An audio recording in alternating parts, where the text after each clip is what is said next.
durante todo este mes de enero han estado estudiando el tema la Biblia. El próximo mes de febrero estudiarán otro tema y ya el próximo domingo, Dios mediante, subirán aquí y dirán algo acerca de lo que han estado estudiando durante todo el mes de enero.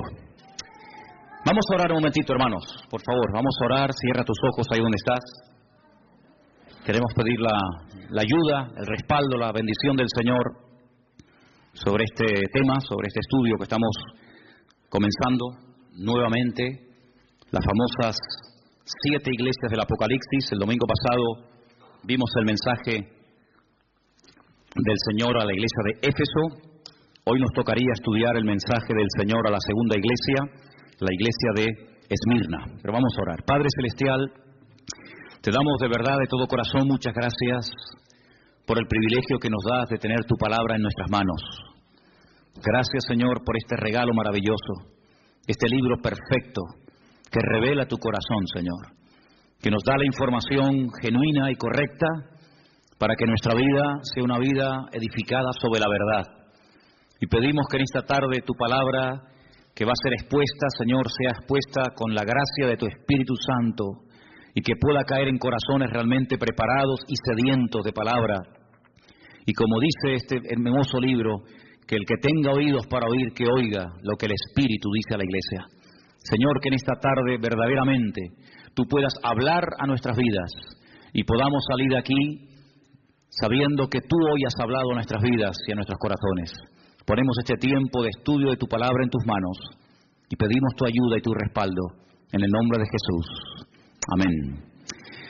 Vamos al libro de Apocalipsis, hermanos, por favor, y vamos a leer el mensaje del Señor a la iglesia de Esmirna. Capítulo 2 del Apocalipsis, por favor. Capítulo 2, del versículo 8 al versículo 11. Apocalipsis capítulo 2, del versículo 8 al versículo 11. Escríbele al ángel de la iglesia en Esmirna, el primero y el postrero, el que estuvo muerto y vivió, dice esto: yo conozco tus obras y tu tribulación y tu pobreza, pero tú eres rico, y la blasfemia de los que se dicen ser judíos y no lo son, sino sinagoga de Satanás. No temas en nada lo que vas a padecer. He aquí, el diablo echará a algunos de vosotros en la cárcel para que seáis probados y tendréis tribulación por 10 días. Sé fiel hasta la muerte y yo te daré la corona de la vida. El que tiene oído, oiga lo que el Espíritu dice a las iglesias. El que venciere no sufrirá daño de la segunda muerte. ¿Cuántos dicen amén? Gloria a Dios, gloria a Dios. Hemos dicho que el libro del Apocalipsis contiene la última y más amplia revelación acerca de la persona de nuestro Señor Jesucristo. Por supuesto que si lees los evangelios, Mateo, Marcos, Lucas y Juan, vas a encontrar muchísimos detalles y muchísimas cosas interesantes acerca de cómo hablaba, cómo predicaba, cómo bendecía y cómo ministraba durante sus años de ministerio. Pero el libro del Apocalipsis es fundamentalmente una revelación de detalles que no encuentras en ninguna parte de los evangelios más que en este libro sobre la figura de nuestro Señor Jesucristo. Así es que el apóstol Juan, que es el autor, el hombre que vivió más cerca del Señor Jesucristo que ninguna otra persona durante toda la historia del Nuevo Testamento, es una persona que casi ya está rozando los 100 años de edad. Lleva aproximadamente 70 años predicando el Evangelio. Conoció al Señor Jesucristo más o menos con 30 años de edad y ahora se encuentra en una isla, la isla de Patmos, una isla que tiene muy pocos kilómetros tanto de largo como de ancho, desterrado, dice él, por causa del Evangelio, por causa de la palabra de Dios. No está de vacaciones, no está de turista, sino que está condenado pues a morir de hambre, de sed, de frío o de soledad. Pero es allí, en medio de este caos, en medio de esta isla de piedra donde no hay prácticamente nada, donde el Señor Jesucristo se le presenta y lo primero que le dice es: no temas, no pasa nada, todo está bajo mi control. ¿Cuántos dicen amén? Es en esta isla donde él recibe la revelación de todo el libro del Apocalipsis y el Señor le dice que lo escriba, que no aprenda de memoria, que no intente retener la cantidad, los miles y miles de detalles y visiones y sueños que él va a ver, sino que los escriba. Pero que los escriba no solamente para que él lo sepa, sino que este mensaje de una forma especial tiene que llegar a 7 iglesias que, como pusimos el otro día en la pantalla, ocupaban un área que hoy en día ocupa el país de Turquía. Las famosas 7 iglesias del Apocalipsis que están mencionadas aquí en el libro del Apocalipsis, ahí las tenéis. Las iglesias de Asia Menor estaban en lo que hoy en día sería Turquía. Un país hoy en día conquistado por el Islam, pero que en aquel tiempo era un pilar del cristianismo y de misioneros y de obreros y de personas que amaban y servían al Señor con toda su alma y con todo su corazón. La semana pasada vimos lo que el Señor le dijo a la iglesia de Éfeso. Le dijo que reconocía que habían trabajado, que habían sido una buena congregación durante mucho tiempo, que estaban en un lugar muy difícil por la presión espiritual que sufrían los miembros de dicha congregación. Una iglesia que realmente fue una joya durante mucho tiempo, fue una iglesia madre que produjo otras congregaciones hijas, que son estas. Una iglesia donde el apóstol Pablo estuvo nada más y nada menos que 2 años de su vida allí, sin moverse, en Éfeso. Una iglesia que empezó con 12 personas, pero terminó con miles y miles de miembros. Y una iglesia que conocía muy bien Juan, porque los últimos días de la vida y del ministerio del apóstol Juan los pasó en Éfeso, no murió en Patmos, sino murió en Éfeso, y fue allí donde vivió también con la madre de nuestro Señor Jesucristo, con María, ¿verdad? Porque él recibió el encargo de cuidarla cuando el Señor Jesucristo moría en la cruz. En ese lugar también fue Timoteo, pastor de esa iglesia durante un buen tiempo. Las cartas que Pablo le escribe a Timoteo, se las escribe cuando es pastor en Éfeso. Allí también había un matrimonio que colaboraban activamente en la obra, un matrimonio que fue un apoyo tremendo para el ministerio del apóstol Pablo, porque además tenían la misma profesión de Pablo, y era Priscila y Aquila. También estuvo un tal Tíquico. Es decir, que los mejores ministerios de la época pasaron por esa congregación. Pero a 56 kilómetros de Éfeso se encontraba la ciudad de Esmirna. La ciudad de Esmirna era una ciudad muy importante. Era una ciudad que le llamaban la flor de Asia. Todos los piropos, la ciudad más hermosa, la ciudad más bonita de esa zona era precisamente la ciudad de Esmirna. La palabra Esmirna significa mirra. Era una ciudad que producía este elemento tan importante en la cultura religiosa de la época como era la mirra. Era una ciudad donde se cree que aproximadamente vivían más de 250.000 personas. Una ciudad bastante grande. Fijaros que el Señor, cuando le dice a Juan que le escriba a la iglesia, la forma como se presenta a la iglesia es muy interesante. Dice en el versículo 8, el primero y el postrero, el que estuvo muerto y vivió. Y esto no es casualidad, porque la ciudad de Esmirna fue fundada en el siglo XII antes de Cristo. Pero los lidios, no los lidios, los lidios con D, la destruyeron completamente. Pero ustedes saben que Alejandro Magno, que tenía 4 generales muy importantes que tienen que ver mucho con la profecía del libro de Daniel, uno de ellos se llamaba Lisímaco, y decidió resucitar de los escombros a la ciudad de Esmirna. Después de 400 años de permanecer destruida, este general griego decidió volver a reconstruir la ciudad de Esmirna. Sí, una ciudad que estuvo muerta durante 4 siglos, pero que cuando Juan le escribe esta carta era una ciudad hermosa y activa y comercial y una ciudad muy importante. Por eso el Señor se presenta a la iglesia como el que estuvo muerto mas he aquí que vive por los siglos de los siglos. Amén. Como ustedes, ciudadanos de Esmirna, estuvieron muertos, esta ciudad no existía y nadie hablaba de ella y no había vida, ni había jóvenes, ni había nada, pues ahora esta ciudad ha resucitado. Exactamente igual el Señor hace con la iglesia de Esmirna. Yo estuve muerto, intentaron destruirme, pero aquí que estoy vivo otra vez. Por esa razón el Señor se presenta de esta manera a esta iglesia. Es una ciudad hermosa, espiritualmente hablando muerta, espiritualmente hablando pobre, pero materialmente tremendamente rica. Qué paradoja, ¿no? Una ciudad rica, una ciudad donde sobraba trabajo, una ciudad próspera, pero espiritualmente tremendamente pobre. Cuando ustedes leen, por ejemplo, la carta de quien la haya escrito a los hebreos, dice que muchos hermanos en aquella época sufrían el despojo de sus bienes materiales. Por eso la iglesia de Esmirna estaba pasando, entre comillas, una crisis económica. Por eso dice, ustedes son pobres, pero pone entre paréntesis, pero sois ricos, en el sentido de que lo más probable es que las autoridades romanas de la época le hayan quitado todas las posesiones materiales a los hermanos de dicha congregación. Y probablemente era prácticamente imposible conseguir para un cristiano trabajo en la ciudad de Esmirna. Por eso estaban pasando un momento muy difícil.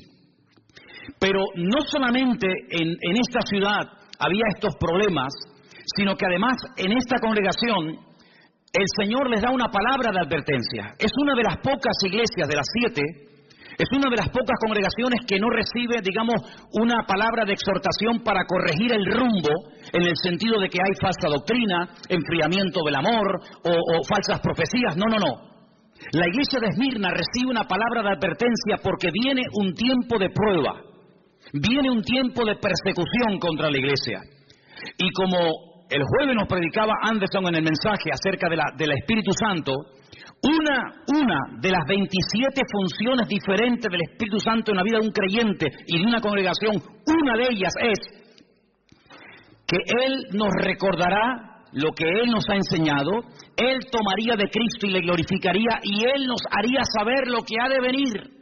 En otras palabras, la iglesia de Esmirna tenía que estar preparada antes de y no después de.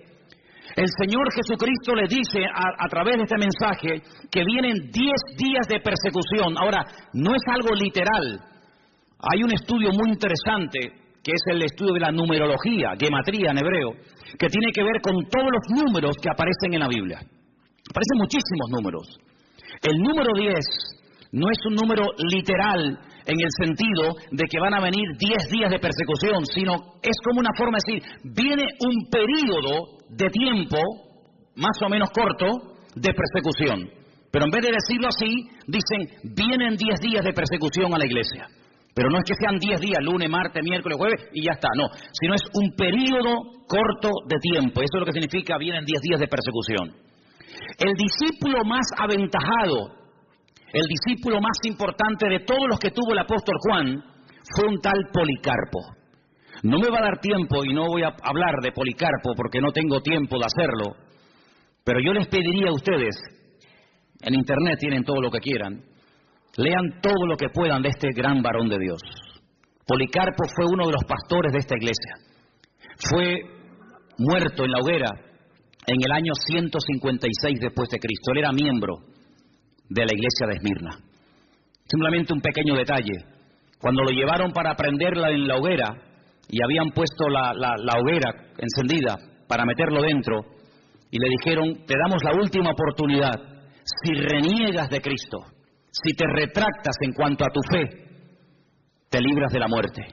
Y él dijo, no hace falta que me lleven a la hoguera, porque durante más de 80 años he estado sirviendo al Señor, jamás se ha portado mal conmigo y en el último momento de mi vida no le voy a renegar. Y dice que él salió corriendo y se metió dentro de la hoguera y de esa manera dio su vida por el Señor. Y esto fue en la famosa ciudad de Esmirna, la iglesia donde Policarpo asistía. Así que cuando leemos en el versículo 10 que viene tiempo de prueba, que viene tiempo de persecución a la iglesia no podía decir, es que no sabíamos nada. Yo nunca me olvidaré cuando un día, no sé cómo ni quién lo hizo, recibimos un correo, y fue un correo que muchas iglesias recibieron, de un pastor sirio. Un pastor de Siria mandó aquí una vez a esta congregación y a otras un mensaje. Y él decía, si nosotros hubiéramos orado más, cuando tuvimos tiempo para orar, si nosotros nos hubiéramos verdaderamente preparado y no hubiéramos perdido tanto el tiempo en cosas vanas, en cosas que no, al fin y al cabo no sirven para nada, hoy muchos de los hermanos de nuestra iglesia que han muerto como mártires estarían vivos. Pero no tuvimos tiempo, entre comillas, para oír la voz de Dios, para prepararnos. Y entonces bombardearon nuestra iglesia, quemaron nuestra congregación, mataron a muchos hermanos de la iglesia, porque no estábamos preparados. En el tiempo de libertad no nos preparamos creyendo que este tiempo iba a durar siempre y no nos hemos dado cuenta de que nuestro país está siendo destruido. Y la última comunidad del mundo de hermanos nuestros que todavía hacían el culto y leían la palabra y hablaban en los cultos en arameo, el idioma de los tiempos del Señor Jesucristo, pues prácticamente desapareció. Y me venía esto a la mente porque el Señor lo que hace a través de su siervo Juan es decir a la iglesia, prepárense hermanos, que vienen tiempos difíciles, que vienen tiempos de tribulación, que vienen tiempos de prueba, pero no temáis. Como diciendo, todo está bajo control. El enemigo no podrá hacer con ustedes ni con nadie lo que quiera, sino que él irá hasta donde yo le permite llegar. ¿Cuántos dicen amén? Miren lo que dice el versículo 9, qué interesante. Yo conozco tus obras y tu tribulación y tu pobreza. Déjenme que les diga este dato, porque si en algún momento lo oyes o alguien te hace este comentario, quiero que tú ya sepas de antemano lo que te puede decir alguien. En la mayoría de los manuscritos que se han utilizado para traducir del griego al castellano este texto, en la mayoría, no en todos, en la mayoría de los textos la palabra obras no aparece. Para que si algún día alguien te hace ese comentario, no te quedes con la boca abierta diciendo, ¿ah, no? No. En la inmensa mayoría de los manuscritos el texto dice, yo conozco tu tribulación y tu pobreza. En muy pocos manuscritos aparece la palabra obras. Por lo tanto, es un detalle que tienen que tener en cuenta. Pero no varía el texto en absoluto. Yo conozco tus obras, tu tribulación y tu pobreza, y la blasfemia de los que se dicen ser judíos y no lo son, sino sinagoga de Satanás. Aquí la palabra tribulación, hermanos, no solamente es un tiempo de persecución, de matanzas, de martirio y de crímenes, sino habla también, hace referencia a un tiempo de presión. A un tiempo en el que será muy difícil vivir tu vida y tu relación con el Señor. Un tiempo en el que vas a tener que aprender a trabajar y a moverte y a servir al Señor bajo presión. Y es que cuando vamos a la palabra de Dios, encontramos que el Señor nos quiere enseñar y nos quiere capacitar para poder trabajar y para poder servir al Señor en todo tipo de situaciones. No solamente cuando hay aplausos y reconocimiento y abundancia, etcétera, etcétera, lo cual es muy fácil, sino que el Señor fundamentalmente está más interesado en preparar y en entrenar a su pueblo para la tribulación, para la presión y para las dificultades que realmente para la prosperidad y para la abundancia. Y eso es lo que el Señor le está diciendo a la iglesia. Vienen tiempos en los que los creyentes en esta ciudad de Esmirna van a ser tremendamente presionados. Se van a sentir como gente pobre, como miserables, pero recuerden, ustedes son ricos. Porque la riqueza del creyente no depende de su patrimonio. Porque la riqueza del creyente no depende de lo que tiene, sino depende de lo que es y al Dios que sirve. ¿Cuántos dicen amén? Por lo tanto dice, ustedes se sienten como pobres. No tenemos dinero, no tenemos mucho poder adquisitivo, no tenemos muchos recursos económicos, pero olvídense de eso. Vuestra riqueza no es lo que tenéis, vuestro patrimonio, que nadie os puede quitar, dicho sea de paso, es la presencia y la gloria del Señor en vuestras vidas. Además dice que habla de la blasfemia. La palabra blasfemia se podía haber traducido, y yo pienso que hubiera sido una mejor traducción, por palabra calumnia. Es decir, vienen tiempos en los que a ustedes le van a levantar calumnias. Es decir, van a utilizar las autoridades contra vosotros, falsos testigos que os calumnien, para tratar de frenar el avance y desterrar definitivamente el testimonio de Jesucristo en la ciudad de Esmirna. Y uno dice, pero ¿cómo es posible todo esto? Te vuelvo a repetir, porque el Señor dice que para el mundo viene un tiempo de persecución para la iglesia, pero la iglesia lo tiene que tomar desde un punto de vista de que está siendo probada por el Señor. Y dice la Escritura que la fe del creyente, tarde o temprano, sí o sí, tiene que ser probada por el fuego. Y una vez que sea probada, esa fe realmente sea una fe a prueba de bombas. Y sepa moverse en toda situación y en toda circunstancia, bajo presión, bajo libertad, bajo persecución o bajo lo que sea. Habla acerca de un tipo de personas en la ciudad de Esmirna que se dicen judíos. Y esto tiene una doble interpretación. Unos comentarios dicen que cuando Juan emplea la palabra que hay personas que se dicen judíos, puede ser que efectivamente fueran judíos de raza, personas judías que se oponían al avance del Evangelio y al establecimiento de la obra del Señor en Esmirna. Puede ser. Pero otros comentarios dicen que puede ser que eran personas con tendencias judaizantes. Es decir, personas que no eran realmente judías, pero que querían hacerse pasar por judíos. Y la pregunta, ¿y por qué se querían hacer pasar por judíos en aquella ciudad? Porque los judíos gozaban en Esmirna del beneplácito de las autoridades. Porque se cuenta que en un momento de la historia, cuando la ciudad quiso ser restaurada, quiso ser reconstruida, los judíos levantaron de su patrimonio personal enormes cantidades de dinero que le dieron a las autoridades romanas y de esta manera recibieron el apoyo, el beneplácito de las autoridades, y ser judío en la iglesia, en la ciudad de Esmirna, en la ciudad de Esmirna, pues era un punto a favor, pero ser cristiano evidentemente era meterte en follones. Por lo tanto, algunas personas que no eran judíos de raza, de etnia, se hacían pasar por judíos para que de esa manera no tuvieran problemas con las autoridades romanas, pudieran desarrollar sus actividades comerciales, pudieran conseguir trabajo, etcétera, etcétera. Por eso dice, los que dicen ser judíos, que puede ser que lo eran, o también puede ser que no lo eran, pero se hacían pasar por lo que no eran para no tener ningún tipo de problema. En otras palabras, cuando alguien se hace pasar por lo que no es, la Biblia utiliza un término muy directo, y es la palabra hipocresía. La palabra hipócrita significa uno que usa una máscara. La palabra hipócrita se utilizaba en el teatro greco-romano, cuando los actores utilizaban caretas para ocultar su identidad y para hacer un papel que no era verdaderamente el suyo, no era la esencia propia de ello, pero a los actores se les llamaba en cierto sentido hipócritas, no como un término despectivo, sino simplemente como alguien que utilizaba un disfraz, una careta, para que no se le reconociera públicamente. Hoy en día la mayoría de los actores actúan a cara descubierta, pero en aquellos tiempos no era así el teatro, era diferente. Por lo tanto, lo que el Señor está tratando de decir aquí es que la iglesia no tiene que parapetarse, no tiene que esconderse, no tiene que disfrazarse de nada ni de nadie, sino que tenemos que ser lo que somos con todo orgullo para la gloria del Señor. ¿Cuántos dicen amén? Dice el texto que iban a ser perseguidos. Y yo quiero pararme aquí y decir varias cosas referente a esto. Nosotros en este momento, aquí en Europa, concretamente aquí en España, no estamos siendo perseguidos. Pero esto no fue siempre así. Esto no fue siempre así.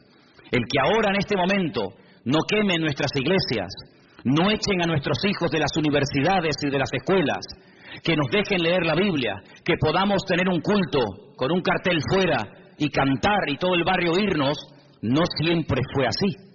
En este país ha habido persecución. España es un país bañado con sangre de mártires.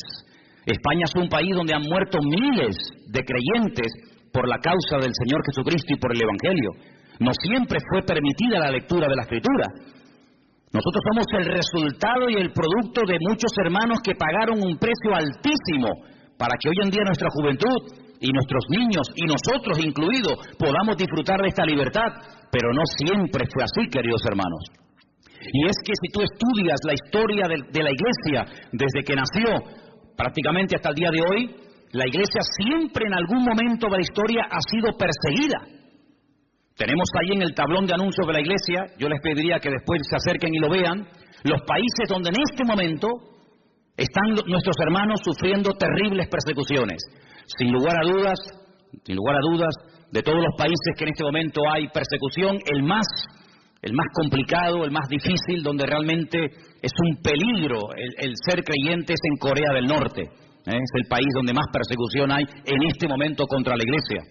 Pero, por ejemplo, en China, hasta hace muy poco tiempo, la persecución contra los cristianos ha sido horrorosa durante años, durante décadas, ¿verdad?, del régimen comunista. Pero como bien saben ustedes, yo hace unos días estuve con un pastor chino, en el barrio chino de Londres, y este hermano me decía que la iglesia está creciendo, que tienen varios cultos durante la semana, pero China es un país donde han estado perseguidos los hermanos durante muchísimo tiempo, pero hoy por hoy hay más de 7,000 chinos que cada semana están entregando sus vidas a Cristo y bautizándose para la gloria del Señor.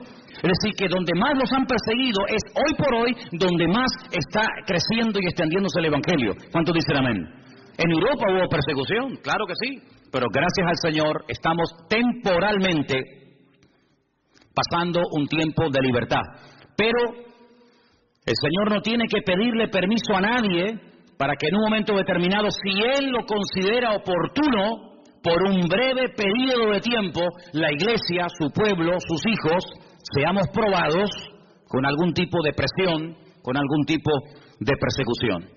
El creyente tiene que partir de la base de que por muy bien que lo quieras hacer, por muy bien que te comportes, por muy buen testimonio que tengas, en cualquier momento se pueden levantar enemigos contra ti. El apóstol Pedro es muy claro cuando habla a los hermanos que están siendo perseguidos en aquella época y le dice: hermanos, por favor, no sorprendáis del fuego de la prueba que os ha sobrevenido, como si alguna cosa extraña os aconteciese. Los padecimientos que estáis pasando en este momento hay en otras latitudes, en otras naciones del mundo. También hay hermanos que los están experimentando y sufriendo. Por lo tanto, si en algún momento nos enteramos, o tú mismo, en la familia, en el trabajo, en la universidad, o donde sea, te sientes presionado, perseguido, cuestionado, etcétera, no te sorprendas, va en el paquete, va incluido que en un momento determinado, sin necesidad de pedirte permiso, Dios te puede poner a prueba en este área de tu vida, si Él lo considera oportuno. ¿Pero qué le dice el Señor a la iglesia? ¿Solamente le da información? ¿Para qué? ¿Para asustarla? No, para prepararla. Pero además le dice: no temas. Y esta expresión, hermanos, no temas, es una expresión que a mí de verdad me fascina, porque el Señor sabe que como seres humanos en algún momento podemos tener miedo. Hay gente hoy en día, tal vez entre nosotros puede ser, que haya gente que le tenga miedo a cosas que si las contaras y las dijeras, tal vez alguna persona se reiría, pero a ti realmente te da temor.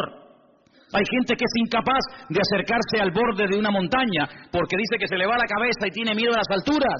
Hay gente que tiene miedo a los gatos.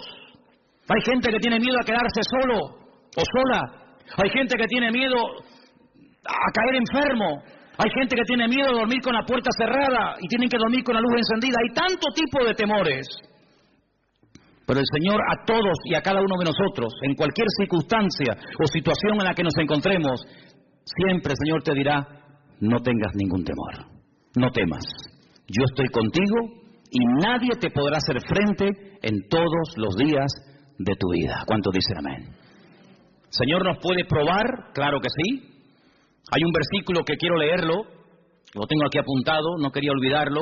Está en 2 de Timoteo 3:12, te lo leo y dice: todos los que quieran vivir piadosamente en Cristo Jesús padecerán persecución. ¿Conocías ese versículo? Todos los que quieran vivir piadosamente, ordenadamente, santamente en el Señor, padecerán persecución. 2 de Timoteo capítulo 3, versículo 12. El Señor le dice a la iglesia: vais a ser perseguidos, pero no tengáis ningún temor.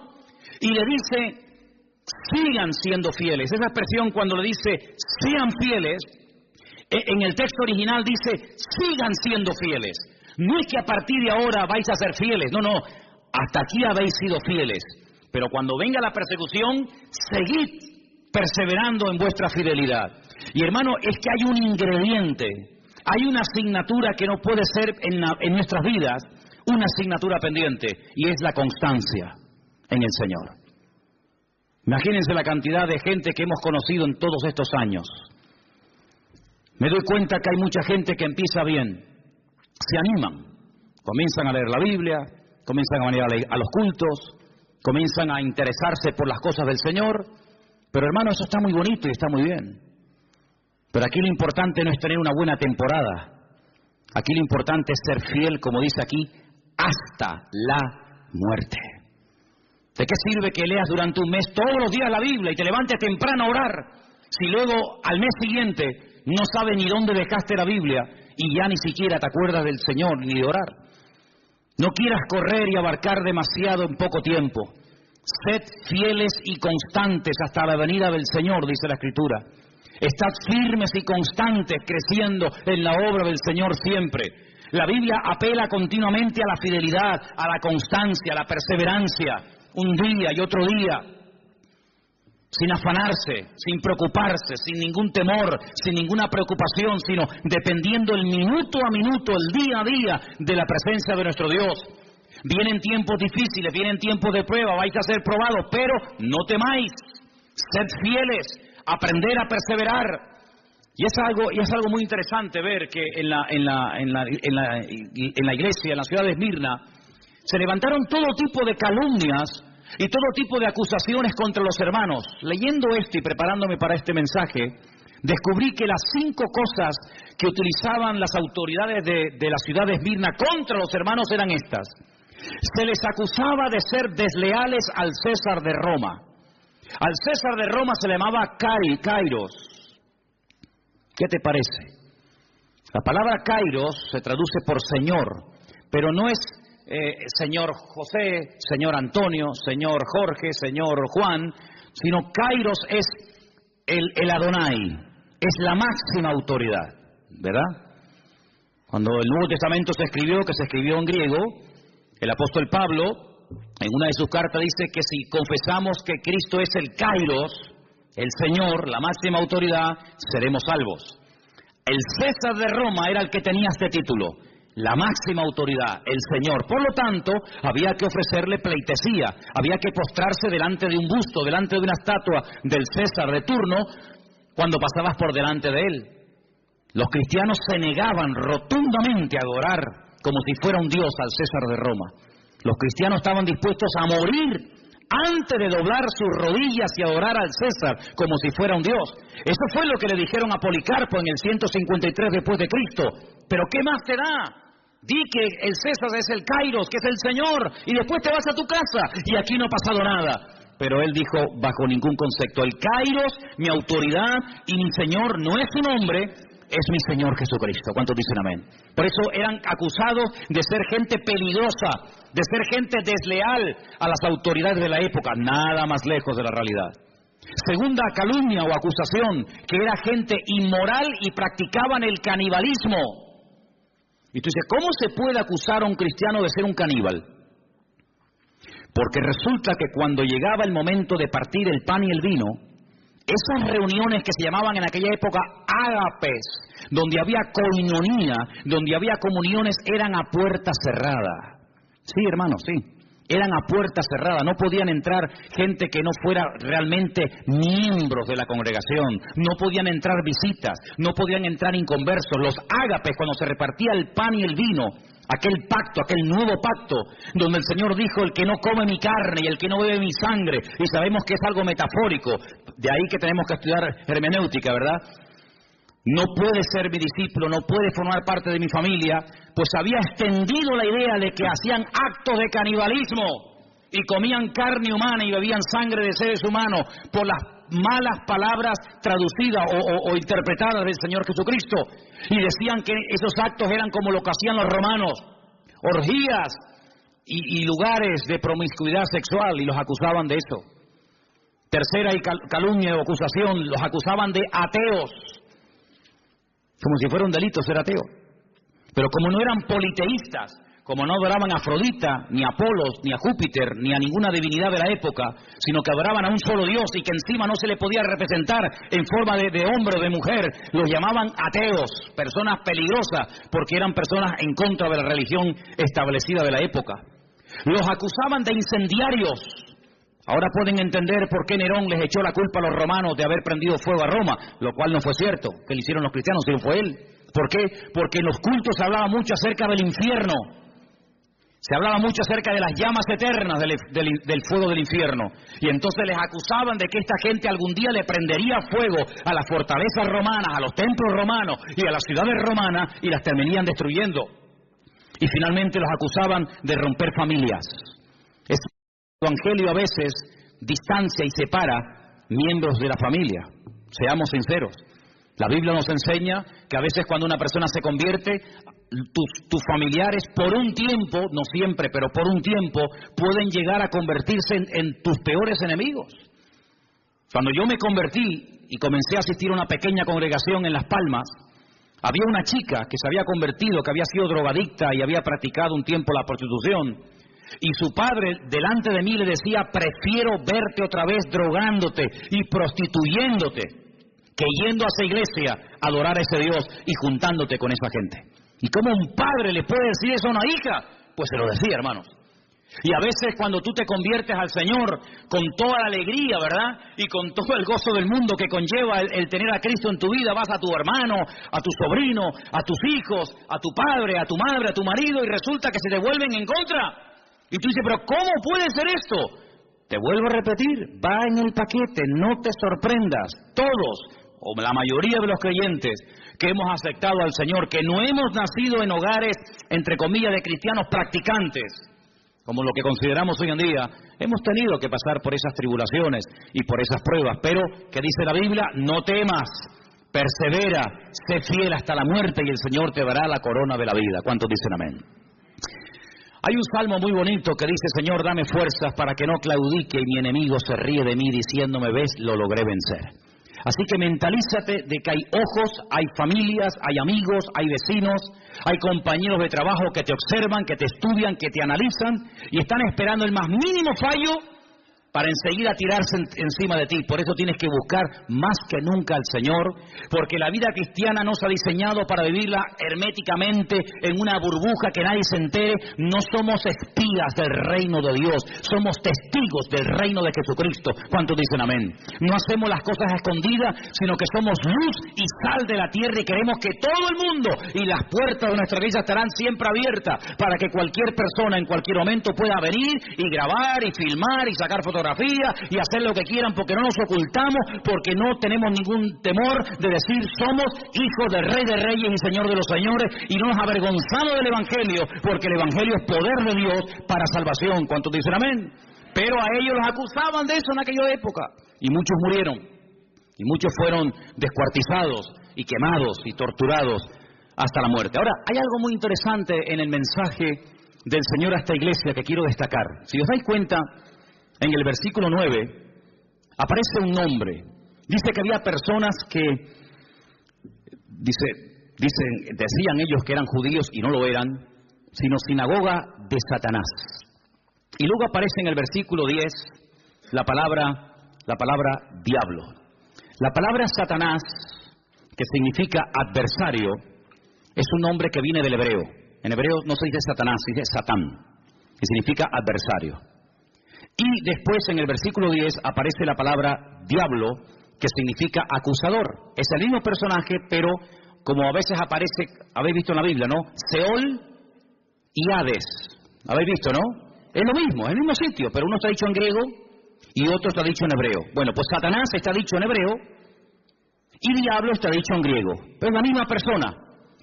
Lo que pasa es que el significado de Satanás es adversario, como he dicho, y el nombre diablo significa acusador. ¿Por qué dos nombres en el mismo pasaje a la misma iglesia? Por una sencilla razón. Porque el nombre es el código genético de la persona. El nombre es mucho más que una señal identificativa. Si yo digo, por ejemplo, a ver, Ferrari, ¿qué les viene a la cabeza? Un coche. Cristiano Ronaldo.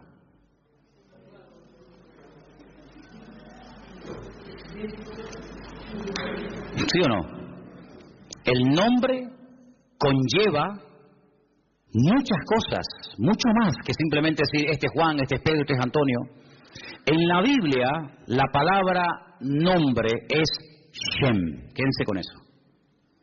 Shem. La palabra alma es Neshama.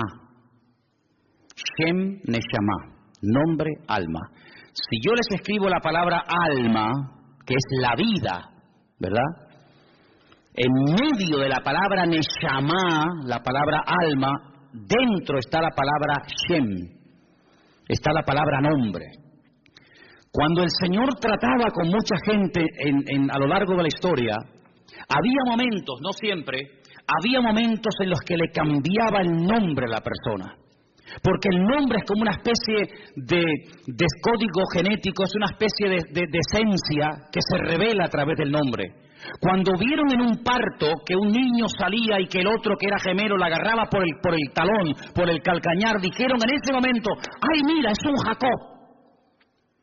Es un suplantador, es uno que quiere salir primero y agarra al hermano por el pie. Y le pusieron Jacob, porque es uno que quiere suplantar, no quiere salir el primero, pero el hermano se le adelantó. Ya dije una vez que en la cultura hebrea el tema de los gemelos se explica con una botella. Si en una botella de cuello muy estrecho metemos una piedra y después volvemos a meter otra piedra, ¿qué piedra sale primero? ¿La primera que metió o la segunda? La segunda. Entró una piedra, se fue al fondo, metió otra piedra y se quedó encima de la piedra anterior. Luego la segunda que entró sale la primera y la primera que entró sale la segunda. Así se explica en hebreo el tema de los gemelos. El primero en ser fecundado sale el segundo y el segundo fecundado sale el primero. Jacob quería salir el primero y le agarra el tobillo a su hermano y le dijeron suplantador. Por eso la característica fundamental de la vida, de la esencia, de la personalidad de este personaje era que él siempre quería lo del otro. La bendición de mi hermano la quiero yo, el mejor lo quiero yo. Él siempre quería ir el primero.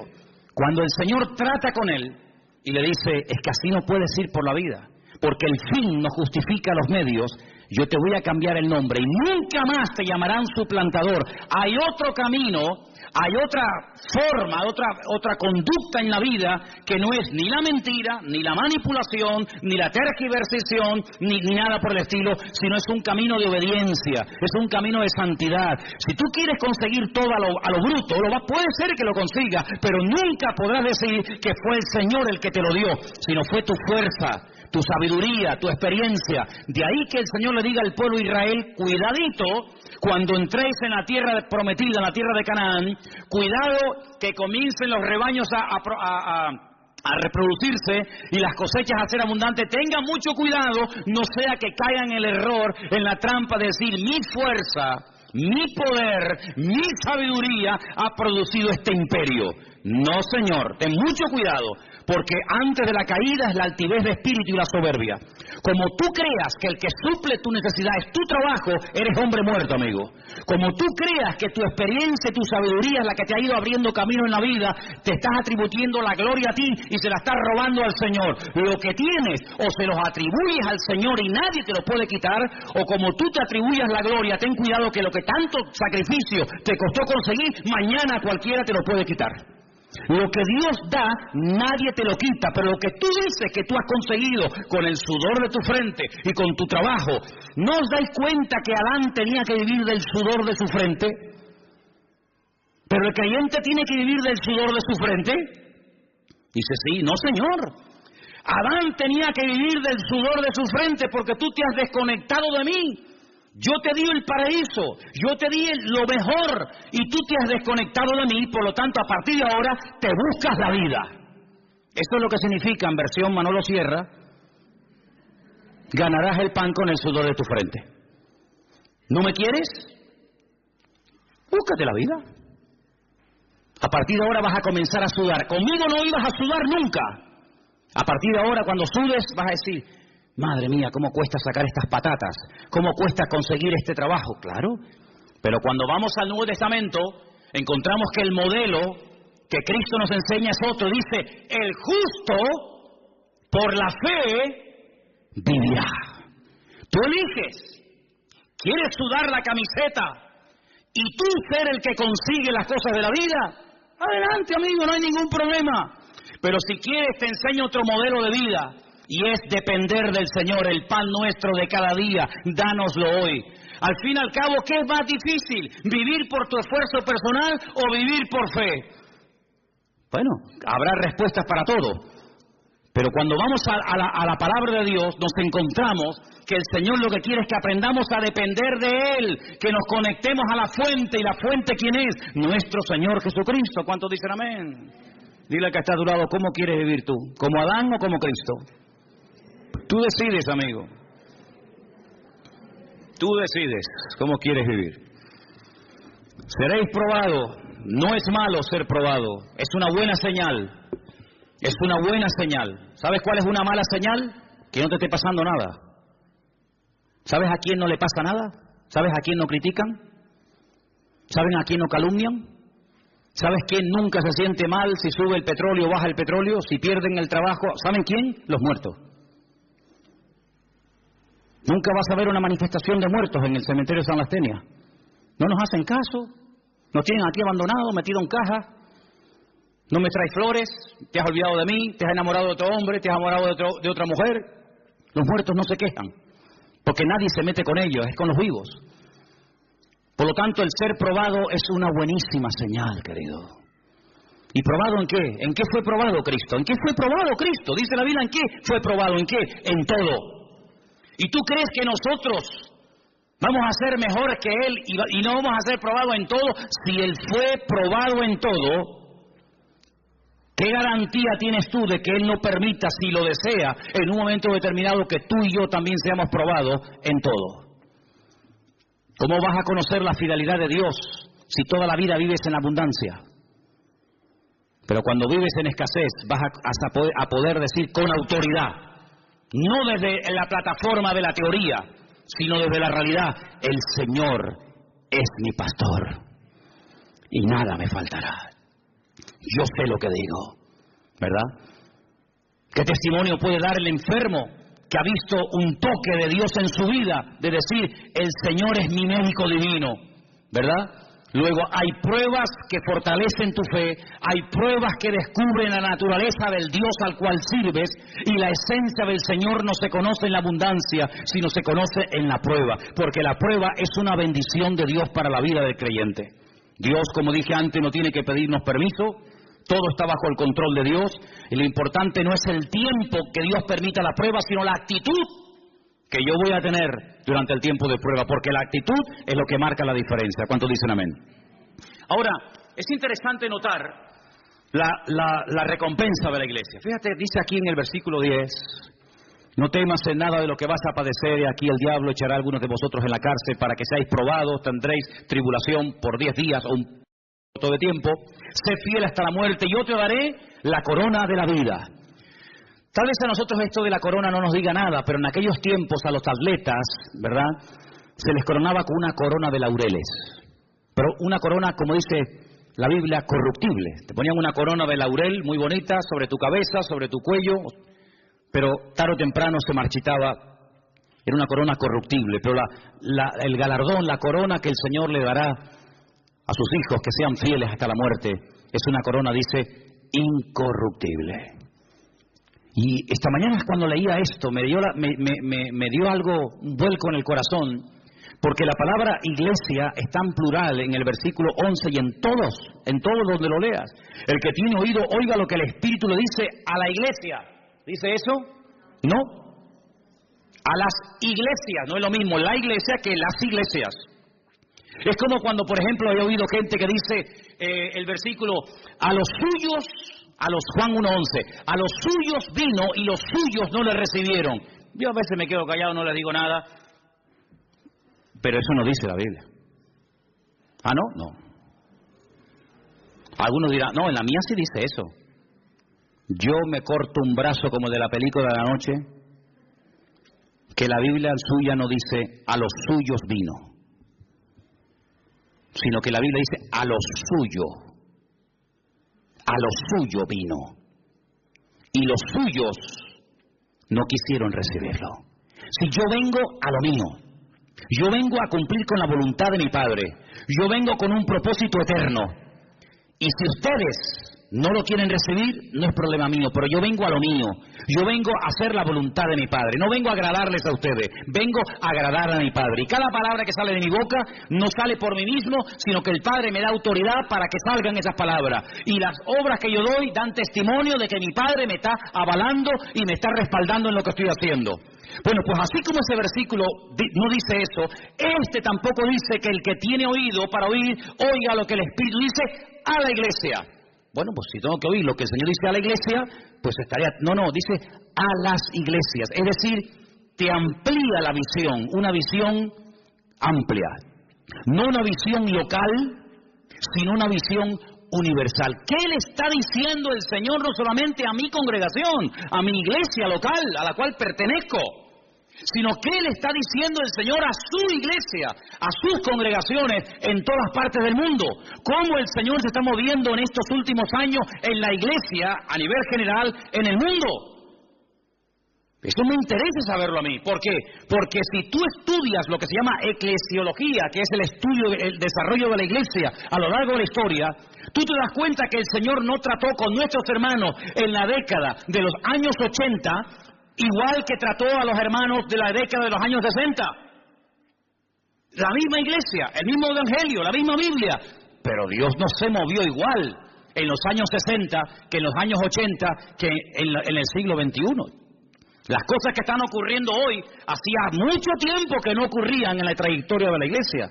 Por lo tanto, hay un mensaje local, hay un mensaje individual, pero también hay un mensaje colectivo. Y yo creo que una de las cosas... Permítame que dé otra opinión personal. Una de las cosas que el Señor nos está diciendo a todos los cristianos es prepárense que vengo pronto. ¿Cuántos dicen amén? Porque ninguna iglesia, ninguna generación de creyentes ha estado más cerca de la segunda venida del Mesías que nosotros. ¿Vieron hermanos que murieron con la fe de verlo venir y no lo vieron? Pero nosotros en este momento estamos viendo profecías que hace 2000 años que no se cumplían. Estamos viendo cosas que se dan hoy en día tan fácilmente que hace 10 años atrás hubiera sido imposible que eso que hoy en día es normal se dé hoy por hoy. Por lo tanto, es muy importante que abramos los oídos y estemos atentos. Y hay algo que nos puede ayudar, a veces no tanto, pero a veces nos puede ayudar, y es oír las noticias, leer los periódicos, ver cómo habla la gente del mundo, ver cómo hablan en las tertulias, ver cómo hablan los políticos, y te das cuenta de que ha empezado el principio de dolores. Ustedes que están en la calle, que conocen a tanta gente de la calle, tú no palpas, no te das cuenta cómo habla la gente, qué preocupaciones tiene, qué temores tienes. Por eso dice la Biblia que en los últimos tiempos las iglesias tienen que estar atentos a los mensajes en plural que Dios está lanzando a su pueblo. Porque el Señor no ha parado de hablar. El problema es que hay muchos que han dejado de oírle. Y cuando una persona no le oye es porque o no quiere oír o porque es sordo. Y la iglesia no es sorda, pero hay creyentes que a veces no quieren oír ciertas y determinadas realidades. Ahora, dice que la promesa para la iglesia es que les daría una corona de vida, pero algo muy interesante que le promete a esta iglesia, y es que no experimentarían, no sufrirían ningún daño de la muerte segunda. A lo mejor algunos de ustedes saben lo que es la muerte segunda, pero otros dicen, ¿cómo que la muerte segunda? Voy a ver si lo digo bien. El que nace una vez, morirá 2 veces. El que nace 2 veces, morirá una vez. Lo repito. El que nace una vez, morirá 2 veces. El que nace 2 veces, morirá una vez. ¿Lo habéis entendido? ¿Lo podemos decir juntos? A ver si vais a meter la pata. Venga. El que nace 2 veces, morirá una vez. El que nace una vez, morirá 2 veces. ¿Cuántas muertes hay? Bueno, vamos a leer en la Biblia. Que sea la misma Biblia la que nos hable. Apocalipsis 20:11. Vais a ver cómo lo vais a captar al momento, sin ningún problema. O de aquí salimos teólogos o salimos locos como cabras, ¿no? No hay término medio. Apocalipsis capítulo 20, versículo 11. Escuche. casi al final del libro. Vi un gran trono blanco y al que estaba sentado en él, de delante del cual huyeron la tierra y el cielo y ningún lugar se encontró para ellos. Escucha, vi a los muertos, grandes y pequeños, de pie. A los muertos, sí, de pie, ante Dios. Los libros fueron abiertos y otro libro fue abierto, el cual es el libro de la vida. Se hace mucha referencia al famoso libro de la vida. ¿Qué es el libro de la vida? El libro de la vida es el libro de familia de Dios. Ustedes tienen un libro de familia, ¿no? Y ahí aparece el nombre de los hijos, cuando nacieron. Pues Dios tiene un libro de familia, claro, imagínate cómo será el libro. El libro de familia de Dios se llama el libro de la vida. Hay otros libros, la Biblia habla de otros libros, sí, habla del libro donde se escriben lo que hemos hecho. El libro de las obras, ya eso está en el Antiguo Testamento. Pero luego habla del libro de la vida. Y otro libro fue abierto, el cual dice aquí es el libro de la vida.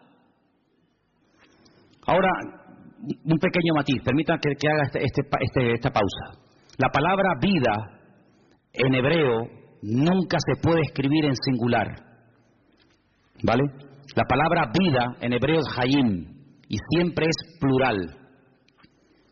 No hay vida, hay vidas. Es una palabra muy interesante porque la Biblia habla de varias vidas, no de esta vida efímera y pasajera, ¿verdad? Entonces es el libro de las vidas. Pero bueno, fueron juzgados los muertos por las cosas que estaban escritas, ¿dónde? En el libro de la vida, no, en los libros. Luego hay libros de registro de nuestra vida, lo que hicimos y por qué lo hicimos y cómo lo hicimos. No es que yo hice tal cosa, pero ¿cómo lo hiciste, mijo? Quejándote, lamentándote, ¿qué te crees? ¿Que es el número de lo que hace, el número de cosas? No, es con qué actitud haces las cosas. Entonces fueron abiertos esos libros según sus obras y el mar entregó los muertos. Ahí estaba Miriam, Leonardo DiCaprio, el de Titanic. El mar entregó los muertos que había en él y la muerte y el Hades. Hades es en griego, lugar de los muertos. Seol, lugar de los muertos, es en hebreo, lo mismo. Entregaron los muertos que había en ellos y fueron juzgados cada uno según sus obras. La muerte, fíjate, es como un ente particular, ¿no? La muerte, no es algo abstracto. La muerte y el Hades, dos cosas diferentes, fueron lanzados al lago de fuego. Esta es la muerte segunda. ¿Te das cuenta? Esta es la muerte segunda. Y el que no se halló inscrito en el libro de la vida fue lanzado al lago de fuego. Cuando una persona nace, y todos los que estamos aquí tenemos en común que todos hemos nacido, unos en un lugar, otros en otro, unos de una manera y otros de otra manera, etcétera. Hemos nacido físicamente de un padre, de una madre, pero ese nacimiento no nos permite entrar en la vida eterna. Por eso el Señor Jesucristo a Juan en capítulo 3 de San Juan, lo pueden leer después en casa tranquilamente, les dice, mira Nicodemo, déjate de historias. No, es que yo sé que tú has venido de Dios porque nadie puede hacer, que te dejes de historia. No quiero piropos, no quiero que me estés haciendo la pelota, Nicodemo. Si no naces de nuevo, no puedes entrar en el reino de los cielos. Nicodemo dijo, ¿qué? Abraham nunca habló de esto, ni Moisés, ni David, ni Jeremías, ni Salomón. Nacer de nuevo, ¿eso qué es? Me estás diciendo que si no vuelvo a nacer del vientre de mi madre, no puedo entrar en el reino de los cielos. Y el Señor le dice, ¿y tú eres maestro de Israel? ¿Y no entiendes esto? ¿Qué tipo de maestro eres tú? Lo que es nacido de la carne, carne es. Y lo que es nacido del Espíritu, Espíritu es. Vamos a ampliar el concepto. Pablo escribe una carta a los Efesios y les dice, Él, el Señor, os dio vida cuando estabais muertos en vuestros delitos y en vuestros pecados. No solamente de muerte se muere. No solamente una persona está muerta cuando lo llevas al cementerio y lo entierras, sino que hay personas que comen, hablan, respiran, dan discursos políticos, dan clases en la universidad, tienen familia y están muertos. Espiritualmente hablando, se sobreentiende. Porque somos espíritu, alma y cuerpo. Cuando el alma se separa del cuerpo, pierdes la vida física. Pero cuando el espíritu se desconecta de Dios, aunque tengas vida física, espiritualmente hablando, estás muerto, querido. Y cuando el Señor viene a nuestra vida, Él que dice, yo soy el camino, la verdad y la vida. Y hasta que Cristo no esté en tu corazón, aunque seas el hombre más famoso e importante del mundo, espiritualmente hablando, tú estás muerto. Por eso, si no naces de nuevo, no puedes heredar la vida eterna. Porque si nosotros heredásemos la vida eterna por nuestro nacimiento natural, por nuestro nacimiento físico, ¿para qué tuvo que venir Cristo a morir por nosotros en la cruz? Si ya simplemente por el hecho de nacer, ya soy salvo, entonces, ¿qué yo de salir por las calles y predicar el evangelio a nadie? ¿Qué necesidad tenemos de que Cristo viniera a este mundo? Ninguna. Pero no te das cuenta que cuando Adán se desconectó, cuando Adán se quedó sin la cobertura del Creador, quedó a la deriva. Sí, comía, tenía hijos, se reproducía, tenía amigos, viajaba, cantaba, bailaba, pero estaba espiritualmente muerto. Pero cuando se vuelve a producir la unión, la conexión entre el Creador y la criatura, ese espíritu que quedó desconectado, ese espíritu que quedó muerto, ¡pum!, vuelve otra vez a la vida. Y eso es lo que la Biblia llama nacer de nuevo.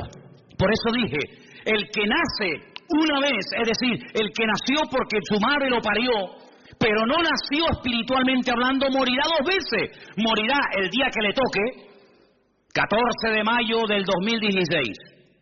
Hasta ahí llegó Juan Palomo. Ahí se murió. Pero ese hombre resucitará algún día. Y se presentará delante de Dios, ¿sí o no? Y el Señor abrirá el libro y dice, a ver, ven para acá, ¿cómo te llamas? Juan Palomo. Juan Palomo. O Juan Bochugo. No, Juan Palomo no aparece aquí. ¿Cómo que no aparece ahí? Pero si yo era el director de la Caixa, y yo era el catedrático, y yo era... Sí, pero es que aquí no aparecen títulos.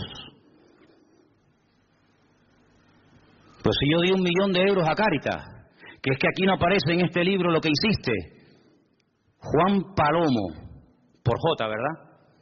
Sí, si no tenía Juan. No aparece. Condenado a muerte. ¿Otra vez morir? La segunda muerte. La primera ya la tuviste el 14 de mayo del 2016. Ahora otra vez tendrás que morir eternamente. Porque cuando un vecino te fue a regalar una Biblia, te burlaste de él. Porque cuando alguien te invitó a la iglesia, pasaste olímpicamente, dijiste que te ibas a ver el Tenerife con no sé quién. Porque no tuviste tiempo, porque eras el tío más ocupado de la tierra, porque tenías tiempo para todo y para todas, menos para Dios. Entonces ahora vas a morir otra vez, pero de esta no te escapas, amigo.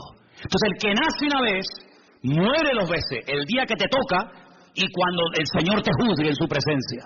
Pero si tú naces 2 veces, yo nací el 2 de octubre de 1961 en Caracas, Venezuela. Yo nací una vez, pero hace no sé cuántos años atrás, alguien me habló de Cristo y yo le dije, Señor, cámbiame la vida, yo acepto a Cristo como mi Señor y mi Salvador personal. Y ese día en Las Palmas yo volví a la vida, volví a nacer de nuevo. Y entonces cuando yo muera, pues moriré una vez, pero cuando resucite y me presente delante del Señor, el Señor me dirá, buen siervo fiel, en lo poco fuiste fiel, en lo mucho te pondré.